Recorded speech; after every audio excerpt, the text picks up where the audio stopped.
On tonight's Cover One Buffalo podcast, we break down the new Buffalo Bills 2024 schedule. We talk about Josh Allen and more, but first, our guys, Handsome Jack. Broadcasting live to Bills Mafia worldwide with Greg Tompsett and Aaron Quinn. Welcome to the NFL. Doesn't matter what's happened before today. Today's a brand new day. It's a brand new season. Your number one podcast for objective Buffalo Bills coverage. No matter where you are, we got you covered.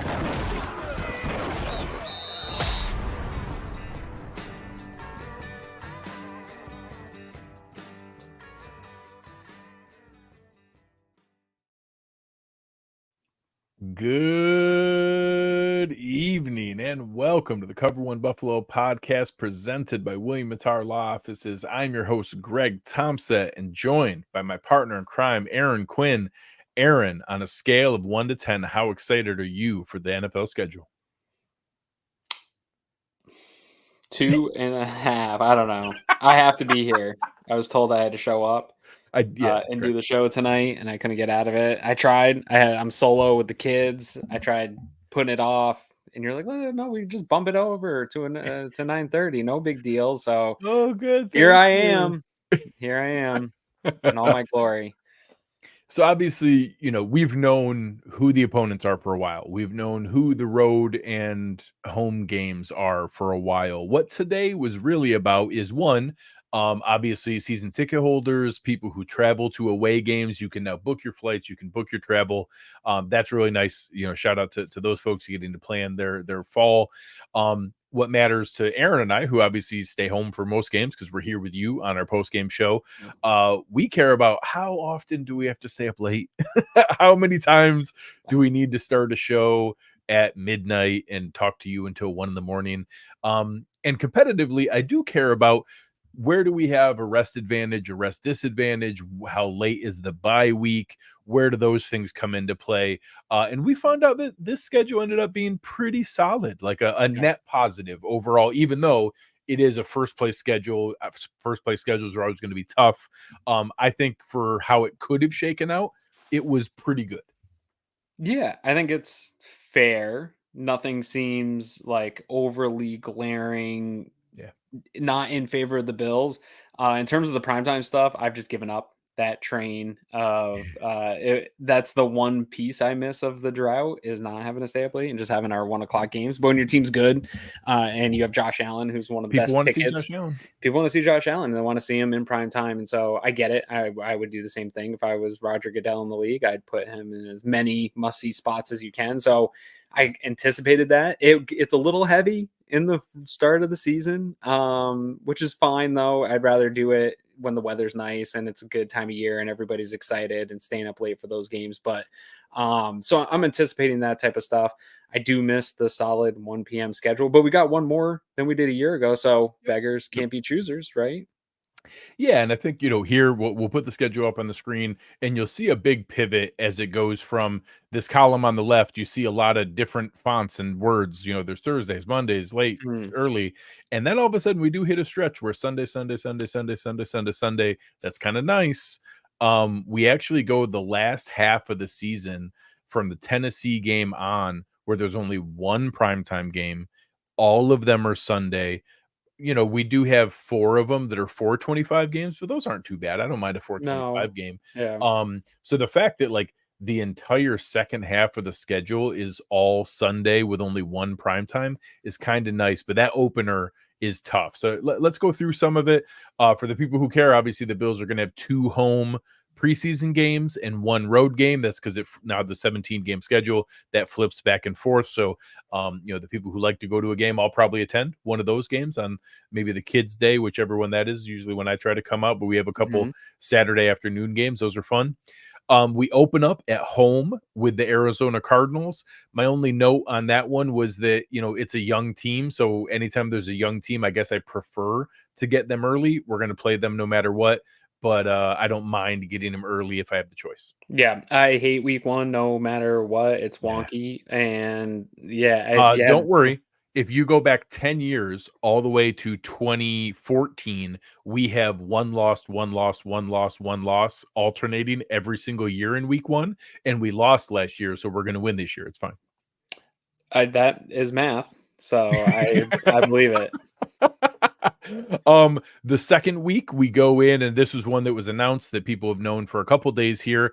Both teams on short rest. We go Right. down to Miami on a Thursday night, so equal rest deficit. There's no advantage or disadvantage. I guess technically we're on the road, so that's a slight advantage to Miami. But Right. I think that's kind of negated because we've seen what that Miami Heat does in September. There's always one that Joe Marino's very big on, like, hey, do we go to Miami in September when it's crazy hot?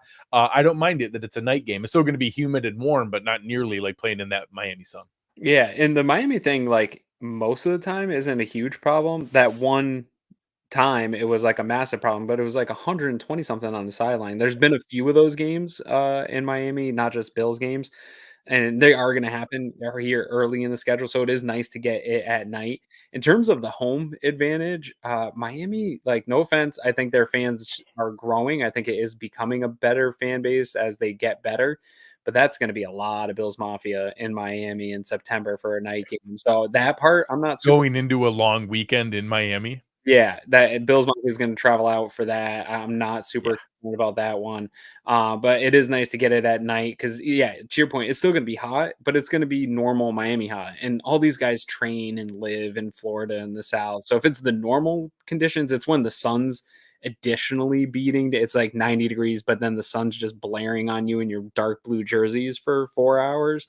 That's when it becomes where you saw at the end of that game, guys just coming in and out of the lineup, almost a health hazard. I know Miami fans like to make fun of us, but guys were just falling out of that game. So you're not going to probably see anything like that. And I think they'll be more prepared for that type of heat early in the year now. Yeah. We go into week 3. This is our first rest advantage Okay. week where it's a Monday night game, and you'll notice it's Monday night at 7:30. This is one of the multiple Doubleheader Monday Mondays. night double headers, so there will be 2 Monday night games, so we get it a little bit earlier. So not a huge benefit, but maybe we're starting the show at like 10:30, 10:45. It's a little added bonus, not quite as late as a normal late night Monday night game. This one, obviously, on a Monday night, Jacksonville is not going to be short rest, but we'll have 3 more days than them. They'll still have 8 days rest. Not a big deal, not a Sure. huge advantage, but we will have 3 more days than that. You'll see why that might be an advantage on the next 3 that we have in a row, 3 straight road games. Getting a little mini bye early and then ramping up into that run is fine. But And it's any so game much you get a rest nicer. advantage is good. It's so much nicer to not have to travel overseas to have Yes. this game and deal with No that and internationals. then go into a gauntlet, like you're about to talk about. So not having any international games, but especially if I always feel like when Jacksonville's on the schedule and those are tossed up in the air, it feels like that's going to be the one, right? Yeah, And so not having to play Jacksonville overseas and just getting them here at home is pretty cool. And so yeah, that's a good one. And then, but it is a gauntlet here. This is probably my yeah. least favorite part of the schedule here. For sure. So the next 3 in a row, it's 3 straight road games. The first one is my least favorite because now we're coming off not only a 1-day rest disadvantage. So Baltimore will play on the previous Sunday. We'll be Yeah. playing on Monday. Not only are we at a 1-day rest disadvantage, we're also the road team. So we're going to have 1 day fewer rest and head to Baltimore, who is obviously a very good team. So that's a tough one. It's a Sunday night game. So it's going to be big in front of the cameras. So I guess, at least it's a night game. It kind of gives us a little bit more time to get ready. But they get 1 more day than that, plus they're at home. So that's a tough one. Yeah.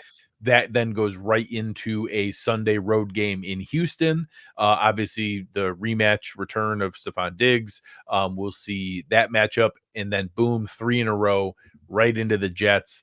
That's a Monday night game. That one is also equal rest. But I will say, even though that's our 3rd straight road game, the Jets will be returning from London in Hmm. international travel there. So I think that one, maybe the fact that it's our 3rd straight road game isn't quite as daunting because the Jets are going to be coming back from an international travel. week. So that at least makes me feel a little bit better when you're talking about a third straight road game, which is tough in any stretch. Yeah, I'm sure Aaron Rodgers has some natural medication for jet He's lag that already healing himself he's preemptively. healing the jet lag already. Yeah, no, but it's going to be. I mean, you're going to come through this gauntlet. I don't care who you're playing or what their Yeah, situation that's tough. is you're going to be a little bit banged up playing these teams. Like these are very good defensive teams. These are very good physical teams. These are teams that are going to test you. So no matter who it is, I do think early in the season, the Jets are probably going to be at their best and at their Agreed. full strength. We'll talk about that a little bit later. And Yeah, their that's, roster is very talented. The names yeah. on the roster are very talented. Yeah, and this is if everyone's staying healthy early, this is going to be the portion of the season where they are going to have an opportunity, like we see the Dolphins do every year, that September, October run. This is where they're going to have opportunities to rattle off wins, and so you're going to get them at their best in this type of situation. So now those 6 games, you're talking about 5 playoff teams out of the 6. Mm-hmm. You're talking about, a lot of teams that are thought of with pretty high win totals from a Vegas standpoint, and the only one that's not is Arizona, who I think many see as kind of an up and coming team. So that 6-game opener is a lot of people are going to call that a gauntlet. 4 out of the 6 games are primetime games in front of the national media. That's going to be a big test to start the season. One where honestly, like 4-2 is probably a pretty good start. Like if we were able to start 4-2, that's probably a win. And now you'll see the schedule, benefit us a little bit more here. So the next one we go into week 7 is Tennessee. We do have a 1-game rest disadvantage there, coming off the Monday nighter, but it's at home. It's a game that we should be favored in. We should be able to beat Tennessee. They did add some nice pieces, so we'll see. You never know how those games are going to turn out, but one that, you feel like if you're going to have a rest disadvantage, I'd rather have it against Tennessee than against Baltimore. Yes. But we said stuff similar again about like the New York Giants a year ago, and this The is that Broncos? the We lost Broncos. to the This is Broncos? that Yeah. not quite in this Tennessee game, but this is where you start to get into the McDermott sort of like slumpy part Yeah. of the schedule where we've just for some reason late October through November just don't remember how to play football for a little bit of time and play down to competition. So that would be my only concern here. I don't know that that's actually a thing. I'm hoping if it is a thing that his mantra of trying to get better and better yourself has looked at why they continue to slump in that period of time and don't against a team like Tennessee. This is the area where I want to start winning these games that you're supposed to win. When you have Tennessee coming to your stadium, you better freaking win. The next week in week 8, they go to Seattle. Obviously a very long road trip, the farthest road trip that we'll take in the season. Maybe That'll be a 4:00 game, pretty normal. Maybe a Tyler Lockett homecoming. Yeah, we just bring him game. home with us. Bring him I home. think the way that they deferred the trade deadline, that might be the trade deadline. Maybe it's 1 week later. It's like 8, 9, or 10. I don't remember where they put it. Or this maybe year. he's going back to Seattle for his first game back there. Yeah, maybe we're bringing him back to Yeah. Seattle. We'll You see. never know. Obviously then we flip around week 9 and we start to see this kind of alternating home road. Week 9 we are at home with Miami. So we avoided the crazy heat in Miami, and realistically at this time, November 3rd, it's very likely that Miami avoided any crazy winter storms. In Buffalo, you never know. I remember having to wear a snowsuit at Halloween before. So we could have a nasty storm, and I won't be sad if we do to welcome The weather Miami. won't be good if you're from Miami. Correct. It will very likely be that. That's the time of year where we get the nasty, like cold rain, cold and wind, icky stuff. I pretty much that week of Halloween is where everything turns to crap up here in Western New York. It's just not good. The next one, week 10, we go on the road to Indy. This is honestly probably the opposite of my feeling for Arizona. I think Indy is a young, talented team. I would have preferred to play Anthony Richardson and that team earlier in the year. Week 10 means they've probably had a chance to settle in, and we might know what Anthony Richardson is as a talent by that time. So that one's one where early in the season, that probably seems like, oh yeah, that's an easy win. By that time, that might be a up and coming team that you obviously have to take seriously. And even without Richardson, that was like a talent. pesky team last year. Yeah, without Richardson, and Jonathan Taylor's fully healthy. Yeah, I'm super high on Richardson too. So I think he adds a dynamic that even if they're not great, it's like those early Josh Allen years where if you don't come in and play him right, like he could really destroy your day. Oh, yeah. So I don't love having to face a quarterback talent like that, and it looks easier probably right now than it will be. I'm confused, Aaron. There's no at in front of Kansas City. That must be a typo. Obviously, the Yeah. rules are we're only allowed to play in Arrowhead, so something must be wrong there. It says a home game against Kansas City, and that's obviously against the rules. Yeah, and that'll be fun. I like breaking rules, and I knew that this game was going to be a CBS game. They're never going to give that one up. No, Like, that's the no, Tony that's Romo. their number one pick. Yeah, That is their literally that is their number one draft pick. yeah, Anytime they get to protect anything, they want the Allen Mahomes game. yeah. And this is a pretty nice spot for this Yeah, game to be. It's yeah, not at the end of the year where it's going to really knock you off anything going on. It's right in the middle. You should be warmed up. You should know who your team is by this point in the season, and you have a bye coming up behind it where if they do get the best of you, you get to lick your wounds here in the next week.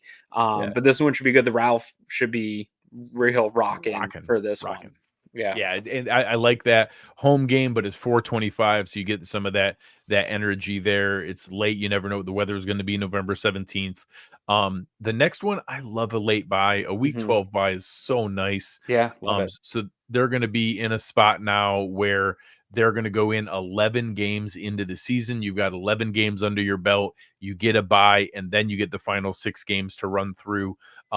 Honestly, that might be like the perfect spot. Like if you give me a choice of where I would want the bye, I would probably pick week 11 or 12. So sometimes there are teams that get a week 13 or week 14 bye. That's almost kind of pushing it of where the advantage could be. A week 12 bye is literally perfect. Like that would be my first choice to be able to get. So I'm really, really pleased that it's there. And a quick aside, um, all I cared about with this is for my family vacation that we do Right. the week of Thanksgiving. So my number one priority was, all right, just don't give me the Thanksgiving Day game. I'd really also not like to have the Black Friday game. And those ones came out early during the week. So I was like, all Mhm. right, we're not Thanksgiving. We're not Black Friday. That's going to be great. I'll be able to get back in time. It turns out now it's going to be a Sunday night game with San Francisco. That's great. And I was like, well, if I'm being greedy, I was already kind of planning on having to give up one post game show and have somebody else have to do it with Aaron because week 12, obviously, I'm going to miss the game because we're flying out that day. And now I get a bye. So I Mhm. literally, this was the perfect window. I get to fly out on the Sunday of the bye game for our vacation. I won't miss anything. I come back that Friday and I'll be there for the Sunday night game. So personally, which is all I really care about, this turned out perfect for me. Yeah, you're welcome. I made this work Yeah, out. whatever strings you had to pull, I Yeah. appreciate it. I called up Raj and was like, "Hey, dude, can you do me a favor? I don't want to do a show with anyone else. Can you Yeah, make this work?" I Yeah, no, respect this is great. And in terms late bye. of where it is a Goldilocks spot. The buy is multiple, right? Like originally, we mostly when you first think of when the buy is, it's to heal up, it's to get that rest. At this point in the season, the Bills are for sure probably going to have some injuries. There's probably Oh, going to yeah. be players we don't want, knock on wood, that are going to need a rest, whether they're designated as injured or just missing or just hurt and need a break. But more important, not more importantly than the health, but probably equally as important is when your bye falls of knowing who your team is, having games built up because it's that self scouting window of in season of when to make adjustments and stuff. And so you've got 11 games here of adjustments that you can make Yep. and take a look at and all the stuff that has and hasn't worked. And then you get to reload and relock for a stretch this is what we always talk about, Greg, right? Like this coming up stretch after this is now the time you know who your football team is. And now you have to start playing your best football heading into December and start going on a run. And this is exactly where you have to do it. So that bye kind of helps you to do the self scouting part late in the season, get what is working, refine on that stuff, take away what isn't, and then get healthy and reload here for a run. And you got some tough games coming up, but then Yeah. it kind of eases up a little bit at the end. You got a bit of a bumpy stretch maybe here to go into December, but then you should be able to string something nice together and rattle yourself into the playoffs pretty well here with the way this sets up. Yeah, and obviously San Francisco, we played the 2 Super Bowl opponents in Yeah. back-to-back weeks for us, although I like having the bye sandwich in between. Also, San Francisco really got the short end of the stick. Yeah. San Francisco plays 3 teams coming off a bye. One of them is back-to-back weeks where they play Green Bay coming off a bye. They're on the road to Green Bay. They're then directly on the road with us. Yeah. So not only That's a are big trip from San Fran too. yeah, so San Francisco to Green Bay, probably back home, I would assume in between, but maybe trying to stay out this direction. But then either way, either staying away from home for an extra week During the or holidays. back home and then back out to Buffalo. And we're coming off a bye. So it really, San Francisco really got the short end of the stick in some of these. Hate to see it. Yeah, it's a real shame. It's a real shame. We oddly coming out of the bye, we played 3 straight NFC teams. That doesn't really matter, but just an odd, it's weird little coincidence of the schedule. And it ain't easy. This is the first place schedule. Yeah, correct. This is how that works. So we are home for San Francisco. That we then have our second longest road trip out to LA. I guess maybe it's long. If you somebody Google Seattle, this, I think. Is it farther to? I assume it's farther to Seattle than to LA, but we're also up at the top of the. Every time country I think too. I know how the So world like shaped. Pythagorean theorem, like diagonal down to LA, is that farther than Seattle? Seattle's a long ways up there. It's a far. Somebody in the chat, whoever figures that out first wins a prize. So either our longest or our second longest road trip of the year, we head out to LA, and then similar to what San Francisco dealt with, we come back, but then at least ours is a short trip over to Detroit. This one is one where it's a rest disadvantage, but we're not on a short week. Those ones I always kind of, it's fine. It's a normal week for us. Yeah, it's a normal week for us. Detroit will be coming off their Thursday game. Yeah. So that scenario is whatever. It is what it is. I don't think it's some huge disadvantage, but Detroit does have 3 extra days rest. Sure. So they're going to get their mini bye at that point, which they need because Detroit has a week 5 bye, which is the worst one. That's tough. Like literally the worst one. Yeah. So we got RC saying here that Seattle is 2,400 miles. KMRE saying Google Maps says Seattle slightly longer. I knew it. I'm so smart. 70 miles. 70 miles. It was like 2,300 miles in Seattle there. So might also depend if you're flying or driving. There's probably more roads in between. That last 70 miles of a flight, though, like that when you see it on the plane monitor and you're just waiting to land, dude, that's the worst. To get off the plane. I'm ready.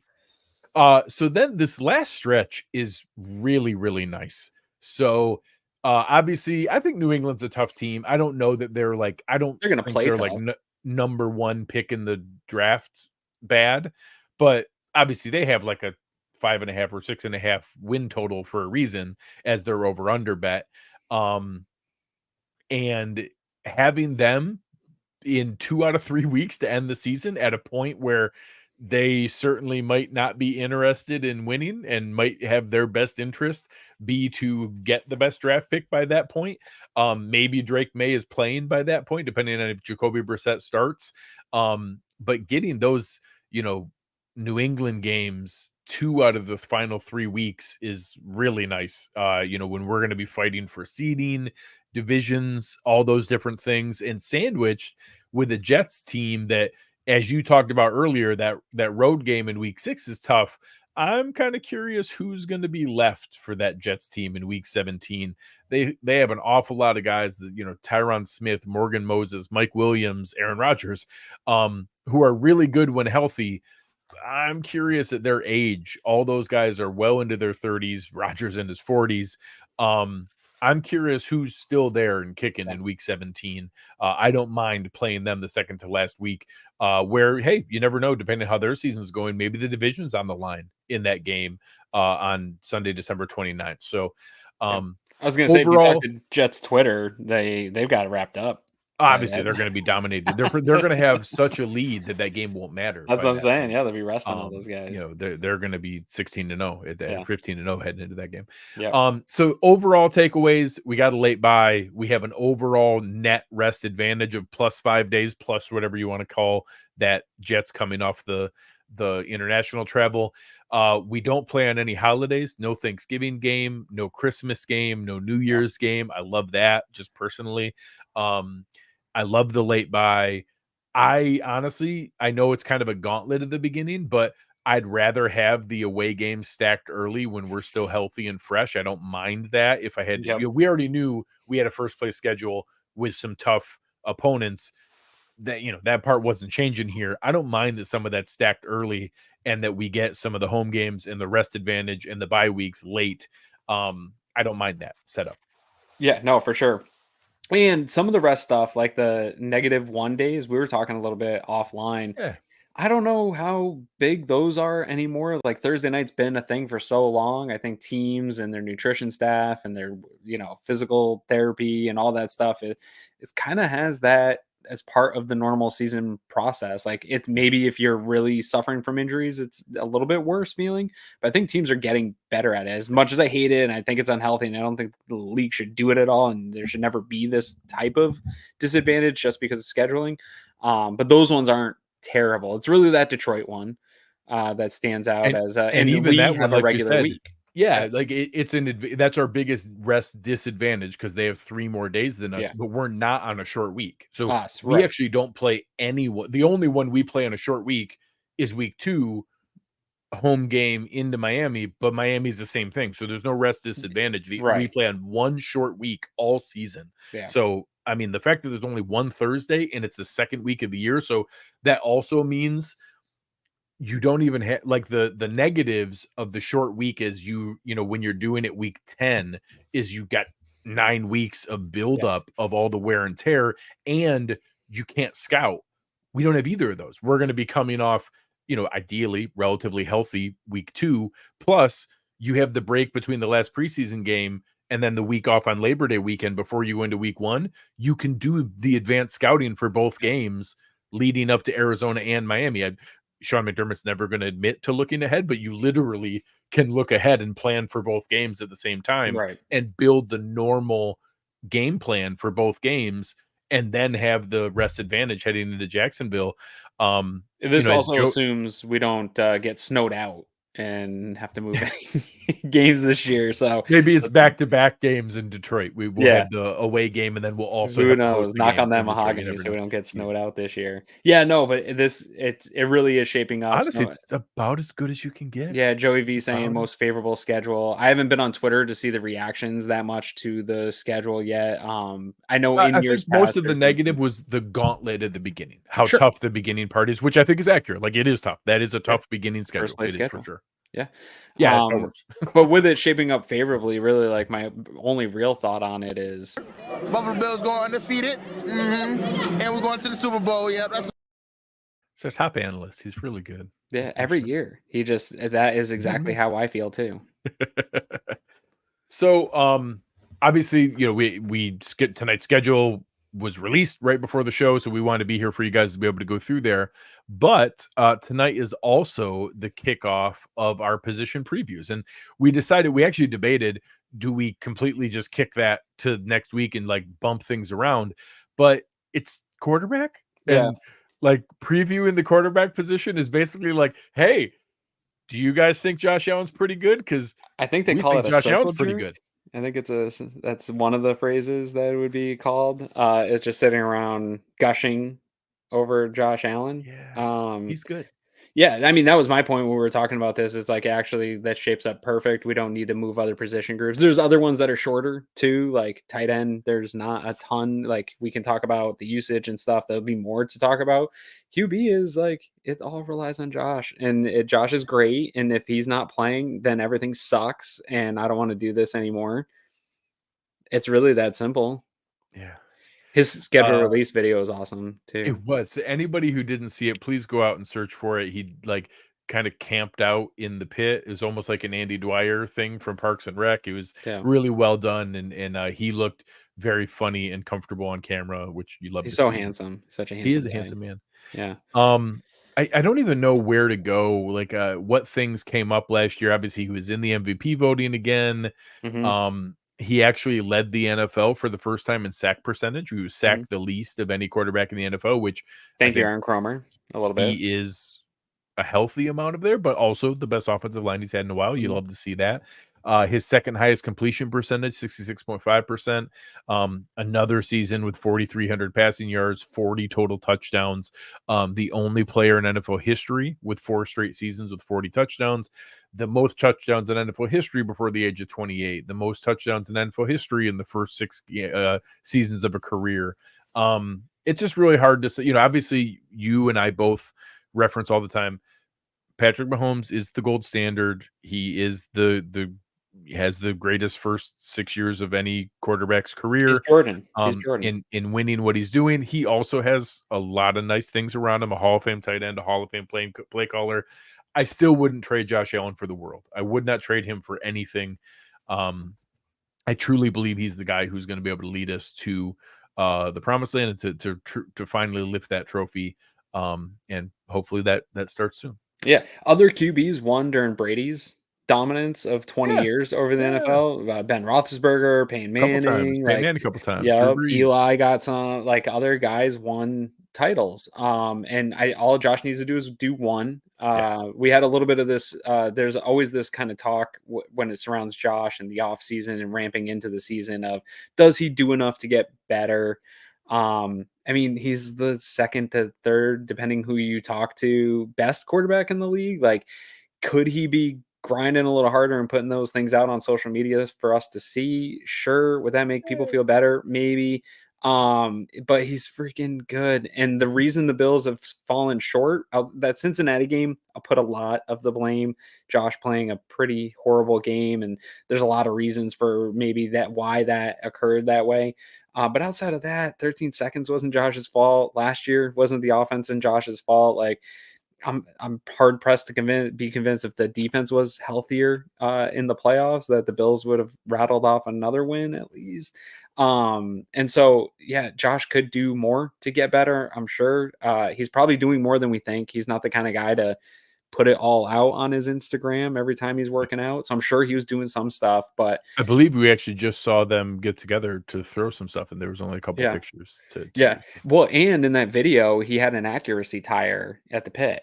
So he's working on his accuracy. Putting in the work. He's putting in his work. Yeah, no. So I'm not worried about Josh. He's going to show up. He's going to be in shape. He's going to be ready to go. He's going to be the second or third best quarterback in the league. He's going to get MVP votes again here this year. It's going to be how they build everything else around him. And then EB says here the backup situation seems valid to talk about. And I guess, not to discredit you. I mean, it's going to be Mitch Trubisky. He's got guaranteed money in his contract. That's who is going to be the backup. I don't feel great. Like, I think you brought up the point that at least he can run some. Yeah, he has some athleticism. He can move around a little bit.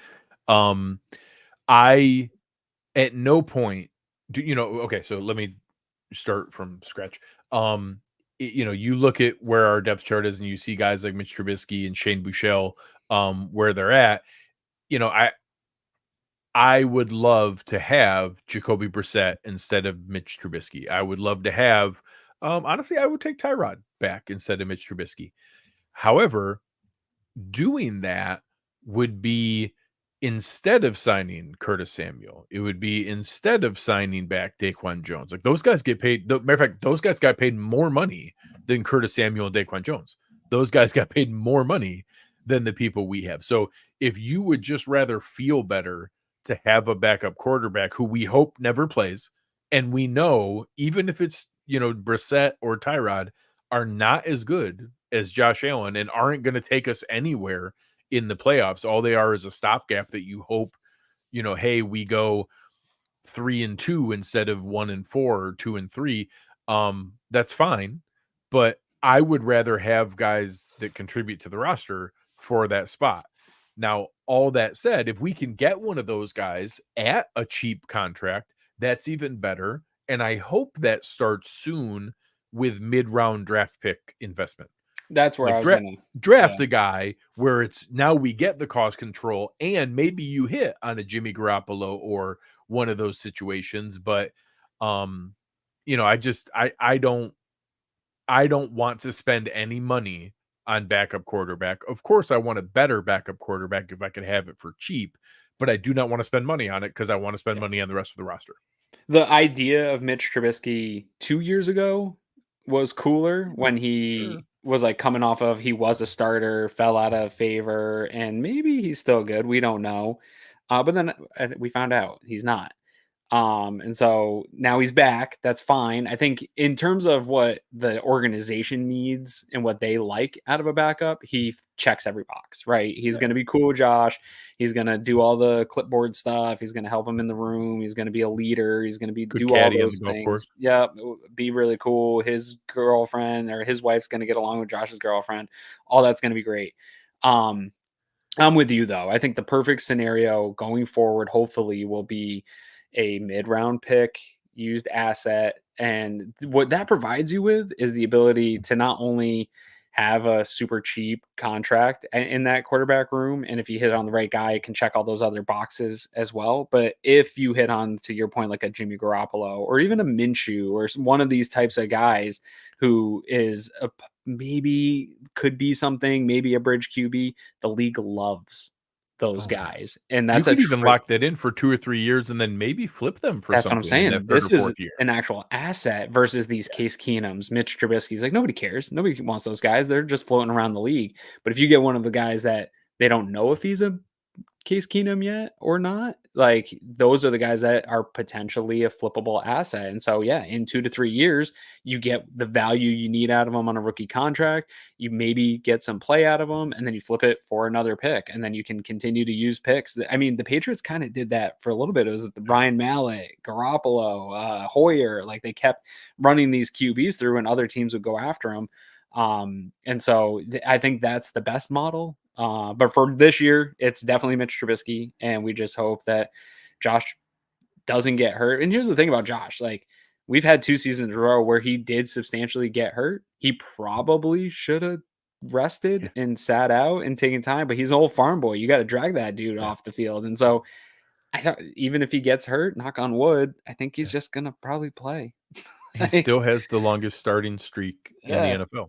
Yeah. Like, So he's never missed a start since we started that. He missed that game coming off of the New England game off of the concussion his rookie year, and he has not missed a game since. no. And maybe that there's maybe a bit of a discussion within that of like, if you had better behind him, like Yeah, you almost sure. force him to, because like with the first 2 years ago, I really think he should have rested, right? Yeah. Like, I think it would have been beneficial to the team as a whole for him to not have to play through that injury. Even last year, like, if you could sit him out for 2 to 3 weeks and just ensure that rest sped up the recovery, then you get a better Josh in a couple weeks.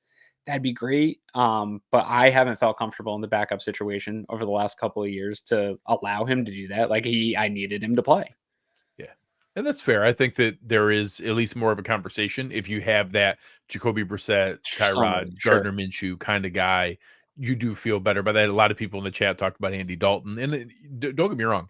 If we get to the point where we can get that, like, veteran backup guy just willing to kind of tag along to be part of it, like, honestly, if we had added Ryan Tannehill instead of Mitch Trubisky, I would be like, okay, like, I'll take that. Like, if we need a guy to play for 2 weeks, like, I guess I'd rather have him.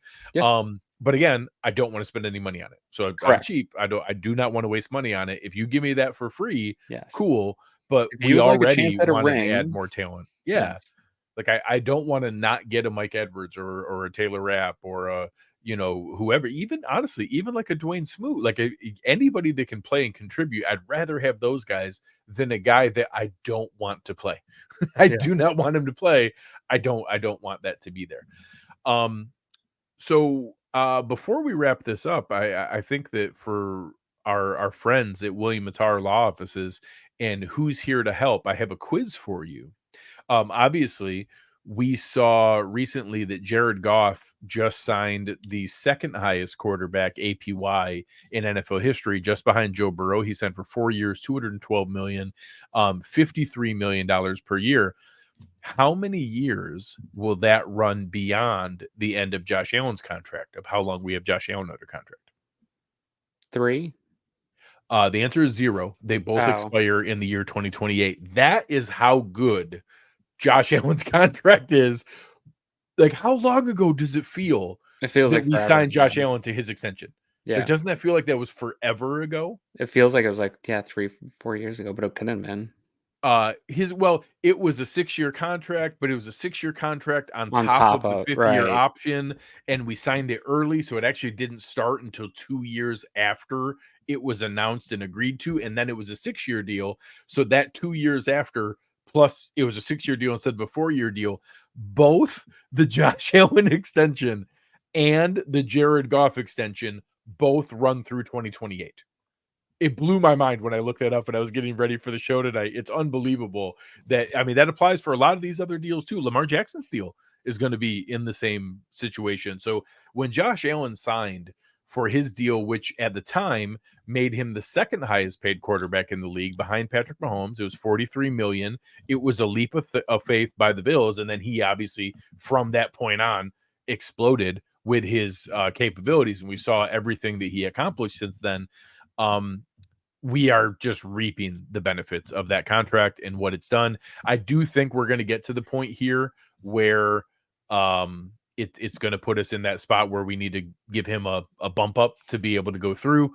But it is what it is. He deserves it when we recalibrate that anyways. Yeah. So like what for us dummies in the world in terms of like what does that future look like? Because we hear about the most ripe opportunity to win is when you have a quarterback on a rookie contract, but I don't think that's true because when you look at actual Super Bowl winners, there's plenty of quarterbacks that were not on rookie contracts that were winning Super Bowls, but it does restrain your ability to build a roster as you go, and you can only kick these cans down the road so far and do so many things. So there's going to be some year where we have to pay him, but then what does the next stuff look like? Like when do we start getting into like, okay, Josh is going to get another one of these at some point? So as they've played around with where it is, this is from our friends over at overthecap.com, fantastic site. This is what I use for all my salary cap stuff. It obviously shows when we redid this year's cap, which would have been around 50 million, it was 49 and change, and they knocked it down to 30. We actually also redid 2025. So I am under the impression that his contract's going to run as is for 2024 and 2025. He's still getting tons of cash. He's making out just fine. He's doing well. And he's saving money by living in the pit. Correct. And he's living in the pit with his accuracy tire. So he's doing good. Yeah. This tells me that obviously they don't intend to have a cap number of $64 million in 2026. Do not do that. So this is the year in the spring, summer of 2026, when he's 30 years old. This is when I expect it won't be like tearing up the contract and completely starting over again. And they do still have some money that they got to mess around with, but you see that one of their option bonuses is going to finally run out. They'll just have some of the proration of the original signing bonus floating out there.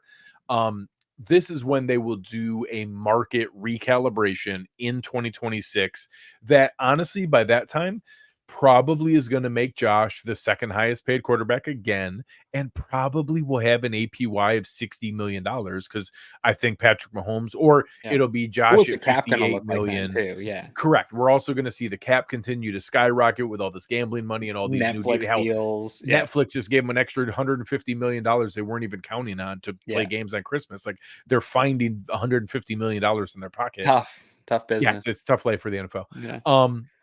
So 2026, that is when I would mark your calendars for when we hear the news that Josh Allen is getting a new market calibration. They'll probably describe it as an extension because they probably will at that point when you're talking about 2026. That means that you have 26, 27, 28 already on the books. Right. You can add 2 more years in 29 and 30, maybe even 3 more years and maximize the proration. So honestly, now that I think about it, they'll probably do a 3-year extension, adding on his age 33, 34, 35 seasons, which will be 2029, 2020, 30, and 2031. My kids almost be graduated. It's insane. At that point, my daughter will be graduating. My daughter will be graduating. She'll be 18 that year. Yeah. So they'll be able to do a big signing bonus in 2026. Plus, they'll do a guaranteed option bonus in 2027 that will also prorate for the maximum of 5 years. And then all of a sudden, these scary numbers here will look much better. And they'll be able to manage the cap again. And they'll do all the same things they've done the last couple of years where you can play around with the money, kick it out and spread it out into future years, prorate it where you can convert salary over into, a prorated option bonus, all the mechanisms and new toys that you can play with. That's my projection, is that in the summer of 2026, heading into that season, they will announce a 3-year extension, and it'll make it look like he's the highest or second highest paid quarterback in the league, but they'll just have all the same, different pieces going. You can see up here in 2024, he's already getting $60 million in cash. Yeah. So Josh Allen's living a good life. Like, he's doing a lot of just golf. Fine. A lot of golf. $60 million plays for a lot of rounds of golf. He's doing just fine. He's going to be making plenty of cash as they go forward. How we build it to play around with what the mechanisms look like and how those different pieces play out, it's all funny money. Like, he's going to plus the naming rights at Miami Stadium that he owns. Probably.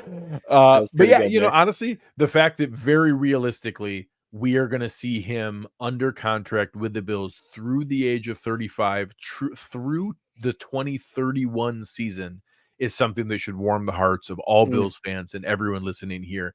Josh Allen is going to be in your life for a long, long time. Yeah. And speaking of that, Mass here, not calling you out directly, but I get a lot of this on Twitter and stuff, and depressing to look at. We should have won a Super Bowl already. Yes. Like, they definitely had years where this team was so good and they had the roster and they had Josh under controlled costs even. And they were close, but I ran numbers a couple of years ago now, or a year ago. I think it was last year. Here's a good one.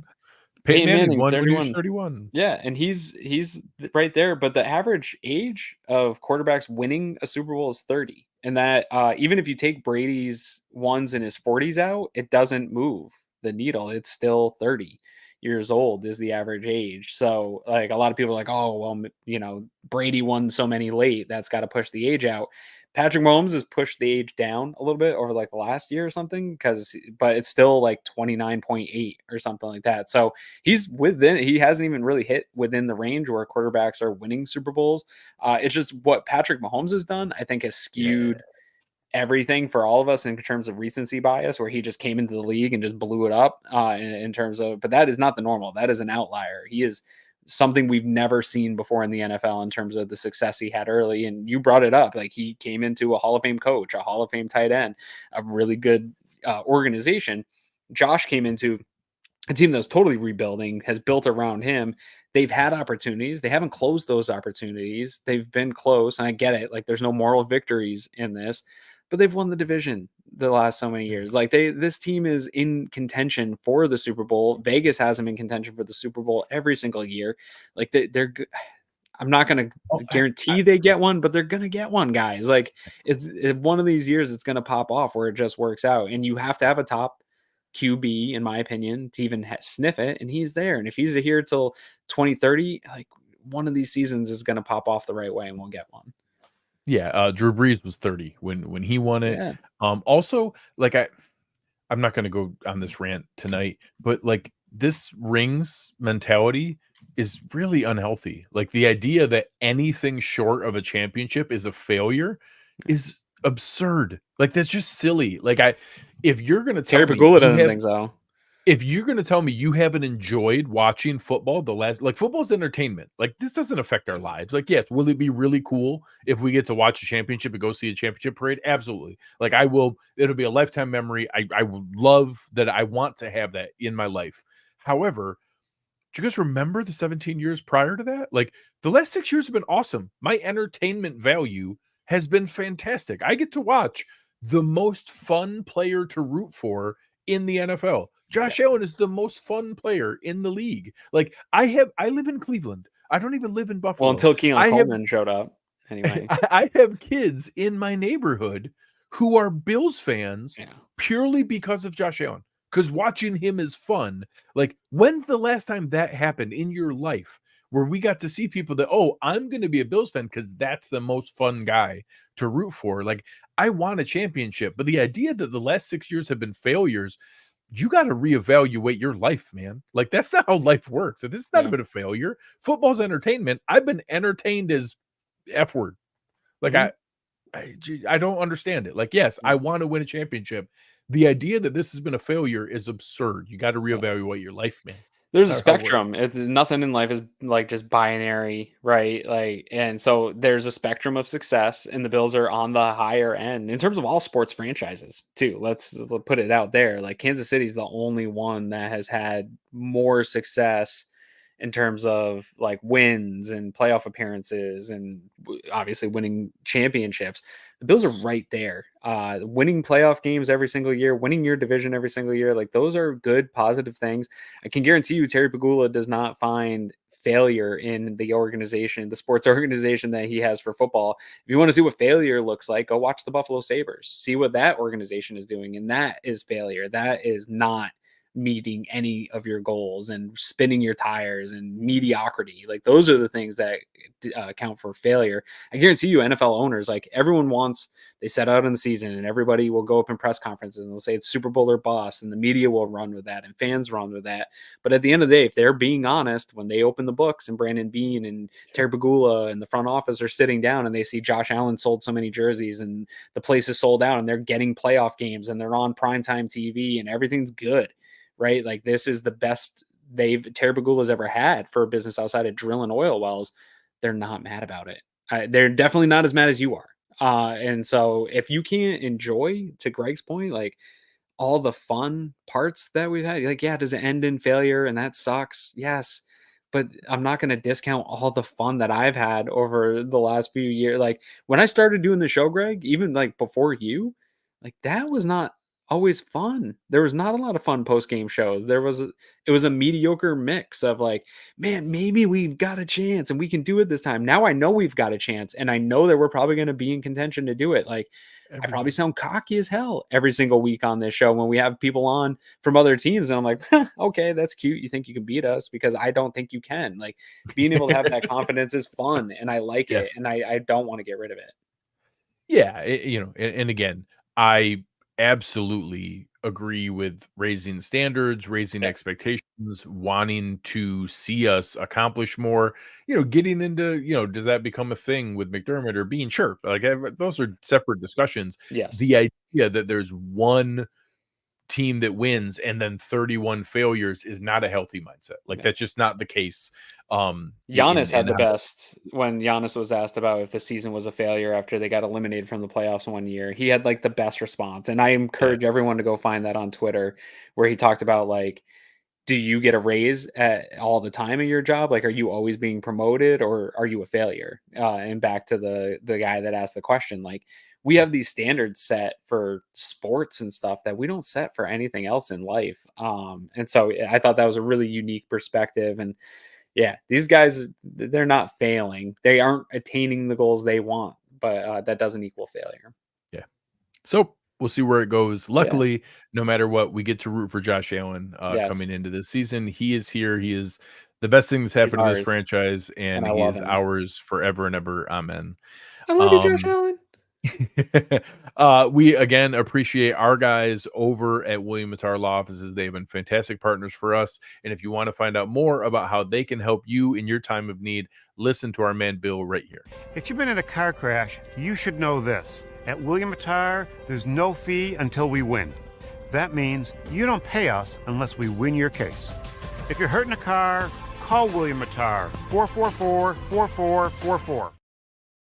Maybe William can negotiate Josh Allen's next contract, and we don't pay him until we win, and then I'll make everybody happy. Right? There you go. Yeah, that's what I need. Like, we need Sean McDermott to like waive his salary until they win a championship. So then people feel like we're getting it for free. I think people would like that.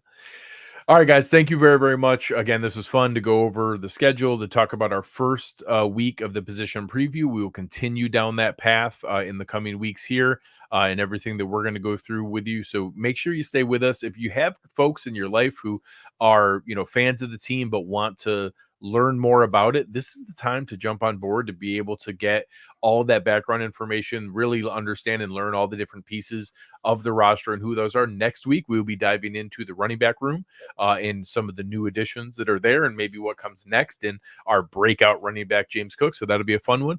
Aaron, any final thoughts for the people?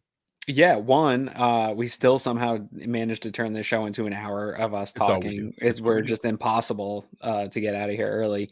And two, I just want to tell the folks, we've been talking about our Cover One golf here for a little while, and we are going to finally Yeah. kick off. So Nate, producer Chris Kepner, and our friend David Tilton, who you know from the Air Raid Hour, all of us, and Nate is Nate Geary. We're going to get together on Friday morning, and we are going to discuss our personal games, some of what we plan to do with the podcast, and talk about the PGA Championship this weekend. So if anybody is golf fans, we are going to be doing that Friday morning, 9 a.m. Eastern Standard Time. We have a YouTube channel, so I'll put that out on my Twitter, and we want to get that going. So if you like golf, come show us some support and help get this going. We're pretty excited to roll that out. Love it. I'm very excited to see it. I know you've really been getting back into the game, and it's going to be fun to see you guys dive into it and And you got a fun sharing all kinds of show new stuff coming with up folks. too. Yeah, I actually am going to be talking with Nick Corte of the folks over at Over the Cap, talking through all the compensatory pick things, explaining how the Bills got screwed and kind of sharing what happened there. And we walk through every scenario for this upcoming season. So now we don't have to have any expectations. We know every single scenario of how the Bills could end up with 1, 2, or 3 comp picks and all the different ways that could net out. And that'll be going live Friday at noon. So look forward to listening to that. It was a great conversation with Nick. He was really, really interesting to talk through, and we went through all kinds of fun stuff there for everybody to take a look at. Yeah. So busy day Friday. Gonna Yeah, skip work and watch Greg and I. yeah. Listen to Cover One Golf and then dive right into the show with Nick and I from talking about all the fun stuff with the comp picks. There you go. All right, guys, we appreciate it. Thanks for hanging with us tonight. The chat was awesome. You guys were fantastic. Make sure you're checking out all the other good stuff going on at Cover One. Really good breakdown of Marquez Valdes-Scantling from Eric and Anthony with the film room. Make sure you check that out. All kinds of other good stuff going on. But on behalf of Aaron Quinn, I am Greg Tompsett. You've been listening to Cover One Buffalo.